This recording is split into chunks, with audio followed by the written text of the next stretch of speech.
In these problems, we're working with prime numbers, composite numbers, and factorization.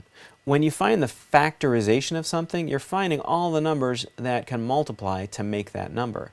When you're finding the prime factorization, you make sure it's only the prime numbers. And a prime number only has 1 in itself as factors. So some of the prime numbers, 1, 2, 3, 5, 7, 11, 13, 17, and so on. Those are all prime numbers. They don't have any other factors besides 1 in themselves.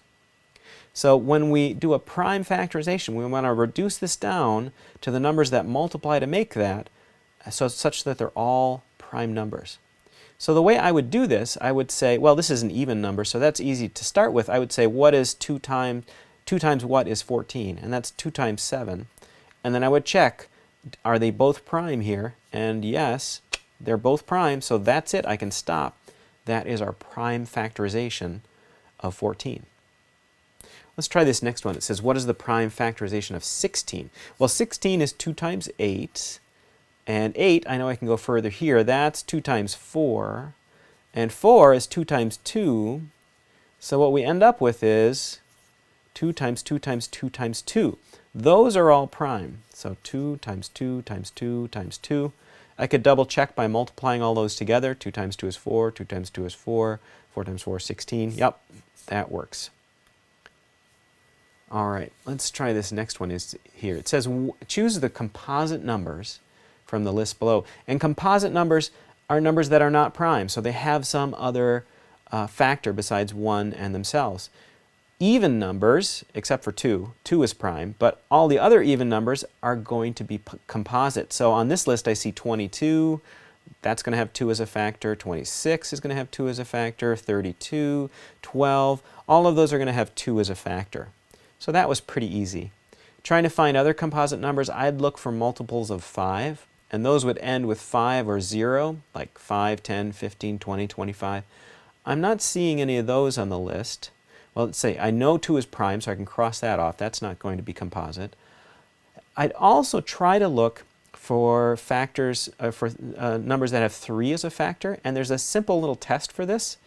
If their digits add up to a multiple of 3, then they're divisible by 3. So for example, 21, you add 2 plus 1, that equals 3. It's going to be divisible by 3. Let's try a harder one. 51. 5 plus 1 equals 6. That's a multiple of 3. 51 is going to be divisible by 3, so that's not prime. Now, I'm not seeing any that work out that way here. So these might be prime. And there's no really easy test for these. You can sit there with your calculator and try to divide these.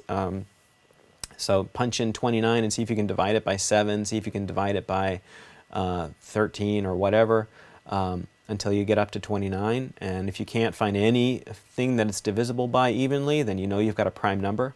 Or you could look up this on a list of prime numbers. That's probably an easier way to do it. In either case, whichever route you go, you're going to find that, oops, I shouldn't circle these. 29 is prime, so it's not a composite number. 37 is prime. 43 is prime. 47 is prime. So our composite numbers here are 22, 26, 32, and 12. So that's a little bit of work with prime factorization and composite numbers. My name is Larry. I'm a teacher at EdVision's Off Campus. It's an online project-based school in Minnesota. If you're interested, you can find us on the web at lovethischool.org. Thank you.